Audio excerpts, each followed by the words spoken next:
Welcome back to Outdoors with Larry Ray on 790 The Bet. Brought to you proudly by the Tennessee Wildlife Resources Agency and Wally Hatchett's Comfort Food and Drinks at 6439 Summer Avenue. Good Saturday morning and welcome back to Outdoors with Larry Ray, where we celebrate everything about the outdoors. And without further ado, the host with the most, Larry Ray. I knew that host with the most, and, without further ado, Frank, you're out of it on that now. You cannot repeat the same thing. That I kind of cut him off on that one. You cut him off, didn't you? You took away two of his introductions. I didn't do the other one, though. Oh, you did? No, he didn't. That's right. Yeah. Frank, you can still do that one. But, hey, this show, we try to do what we can for the TWRA, is try to be a little informational on this show every week. And I know when we can get Amy Spencer on with us, Snider-Spencer, we get Amy on, we got to slow her down. She's got to take care of Colt. She got to take care of Bubba. She's a busy lady, and so it's good to always have Amy on with us. Good morning, Amy. Good morning. Are we busy now or not? I mean, school's back. We're about to get real busy. Yes. So many things. Going on. So many things going on, and I know you're everywhere, particularly in Region 1. Amy is the Region 1 Outreach and Communications person, and, next weekend we have the Velvet Hunt, which even if I didn't have cancer and biting on that, I would not be out there. It's just not my deal, but I might like to watch.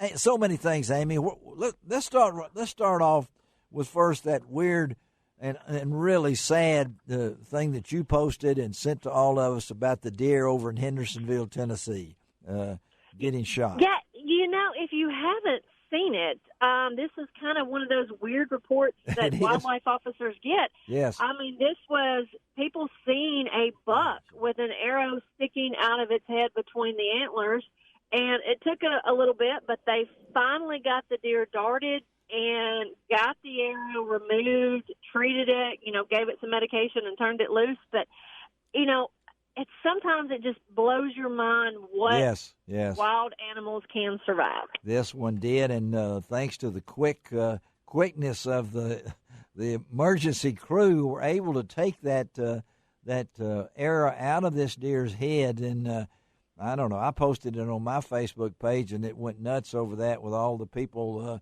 The vigilante crew was getting ready to head over to Hendersonville.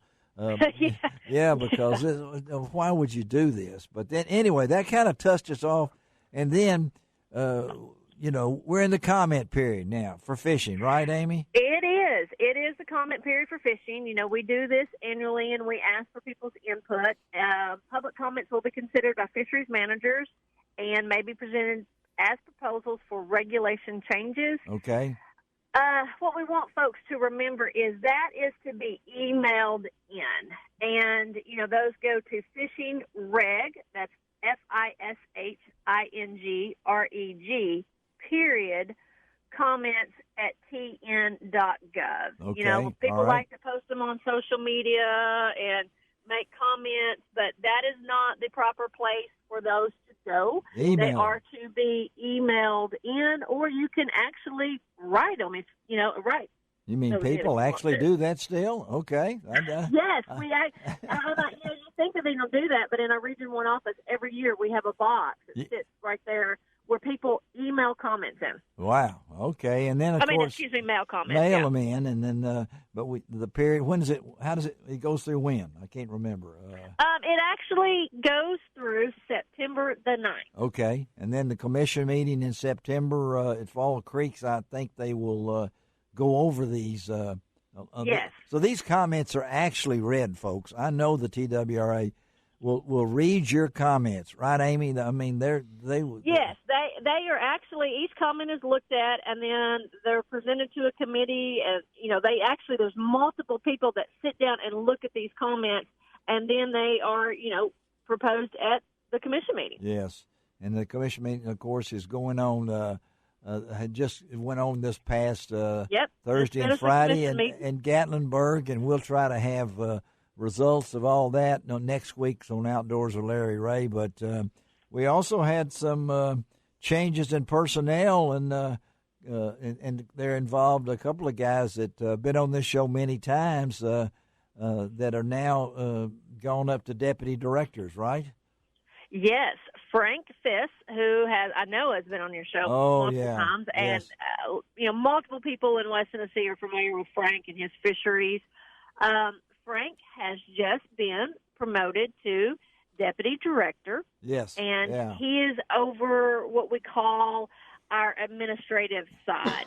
Okay, and he's been in fisheries forever.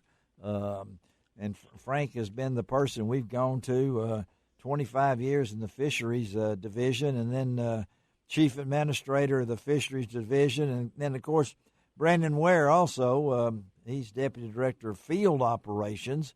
And both of these guys have been it's good to see guys who have spent time in the agency. I'll have to say Brandon's a fellow East Tennessee boy. There you go. I thought we just got to talking to a fishing guy from East Tennessee, and Amy's done thrown this in here too. But we got to get that in now. I'm glad for both of those guys, and now those positions will have to be filled that they both had, and then of course. We got a new general counsel. A lot of us in West Tennessee are familiar with Tory Grimes. Yes. And we also, as of today, named Senator Mike Bell as the agency's new senior advisor. Well, Excuse me, not as of today, as of I'm still thinking it's all running together. Thursday, last Wednesday or so, middle of the week. I knew. Middle of the week sometime. Yeah, and he's been. This is a position that really requires someone who knows the agency, knows legislative things along that line, and also is able to direct with a lot of politicians. And I know that Representative Bell has been in that position for a long, long time, and will offer is his talents. And then, as we mentioned again, Tory Grimes is the general counsel now. Tory, of course, 10-year career with the Department of Corrections. I don't know if that adds to his job with the TWRA, but he's been with the Department of Corrections. I don't know if he's going to start polling everybody or anything like that, but he knows it. He's from West Tennessee, got a lot of roots in West Tennessee. And, it's just so many things, Amy. It won't be long. Dove season will be here. You guys, the guys will be in the field. I'm assuming, Well, before dove season, we got to talk about something. We actually have free hunting day on Saturday the 24th, which also falls with the. That's the. That's the 24th. It's the 27th. Sorry, 27th. Yes. Okay. So that actually falls during the August velvet hunt. Okay. On Saturday, August the 27th, you can actually go deer hunting and do not have to have a license. Is that opening day of squirrel season too? Is that? That is the opening day of squirrel season too. My gosh! Get people out. You get to go hunting. You get to enjoy the outdoors. But I got to remind folks: remember, if you're in Unit CWD, that is a gun muzzleloader hunt. Yes. And some of our select WMAs are open, and you can find all that in our hunting guide. But now remember, if you are not in Unit CWD, this is everywhere else archery only and private land only. And remember, no antlerless deer. This is antlered only. And if you want to get all that information is in the new hunting guide, which looks like the regular magazine. Don't let it fool you.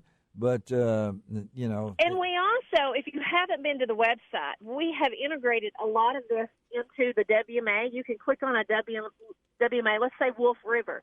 It gives you the hunting dates. It gives you the regulations for it. It will give you all the information right there. And then our hunting webpage, when you click on it, it divides it up. If you wanted to go to big game, you can go to it, small game, waterfowl. Actually, this is the first time I will say this in a long time, but our webpage is simpler to use and has been a little bit more user-friendly. It is that. And, tnwildlife.org. And once you get the hunting guide, I want everybody to turn to page 20 and try to recognize who that person is, that big deer. I've circled that, Amy. It's a wonderful picture of Amy with with a monster deer. CWD deer. A CWD deer, and I went right to it. And so I'm telling you, go to page 20, and if you're wondering what Amy looks like, I know you'll be mesmerized by the deer, but Amy's right behind it, okay? Yeah. That's a hunting photo, but yes, actually we kill at least we kill one or two every year. Every once in a while. Amy, Amy, we appreciate you, girl, for being with us. One other thing, Larry Ray. Yes. Please, everyone, be safe on the water. We have now had 24 fatalities across the state while boating this year. Gosh. We still have a holiday to go. Labor Day to we go. Have yeah. duck season to go. Please, folks, remember, 24. wear your life jacket and be safe on the water. 24. That doesn't make Betsy 24. Woods Day. I know that for a fact. Amy, thank you for all that information as usual. We'll stay in touch and take care of that fine young man Colt for me, okay? All right? I got it. All right, Amy. Thank you. Have a great one. All right. Bye-bye. All right, Amy Snider-Spencer, 24. Yeah, it's tragic, really, It is. And she did mention waterfowl.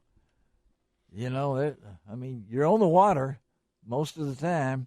Well, famously there's been a lot of accidents on the Mississippi River. There have over been. the years. I can remember one involving some high school kids a long time ago on the river. If anybody knows the river, it's Frank. He's been up and down it a few times. I know, whether it's in his airboat or I think you weren't on the Sultana, though, were you? Okay. Not on the Sultana. Everybody thinks Frank was on the – he's one of the survivors. Yeah, the thing about boating and waterfowl is the conditions yes are almost always harsh. They are, yeah.